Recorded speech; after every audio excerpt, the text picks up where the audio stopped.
শুভ দুপুর বন্ধুরা। আমি আজকে ঝিঙে পাতুরি করে দেখাবো তোমাদের।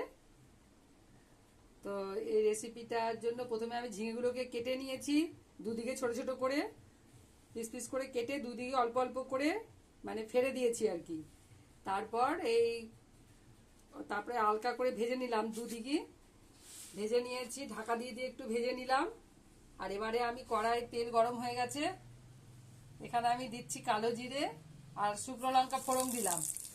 ফোড়ন দিয়ে এবারে এখানে পোস্ত আর 2 রকম সর্ষে, কাঁচা লঙ্কা, সাথে একটু নুন দিয়ে আমি বেটেছি, সেটা আমি দিয়ে দেবো এর মধ্যে। দিয়ে এবার এটা কষাতে থাকবো। যেহেতু আমি আগে নুন দিয়েছি সেই জন্য নুন কিন্তু আর আমি দেবো না, একটু হলুদ দিয়ে দেবো, তারপরে মশলাটাকে কষাবো।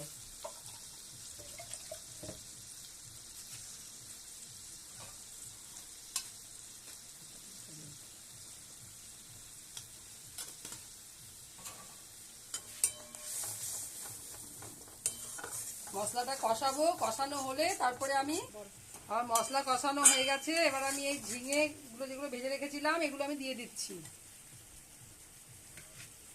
দিয়ে অল্প একটু জল দিয়ে দিচ্ছি, খুব বেশি জল দেব না, কারণ এটা একদম লাগা লাগা করতে হবে, এটা ঝোল ভালো লাগবে না।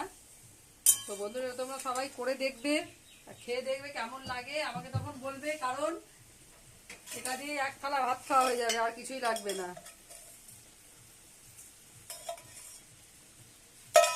পরিবেশন করে তোমাদের দেখাচ্ছি, বলবো ওটা। হ্যাঁ, এবার আমার ঝিঙে পাতুরি রেডি হয়ে গেল। এবার আমি পরিবেশন করব বন্ধুরা, তারপর পরিবেশন করে তোমাদের দেখাচ্ছি।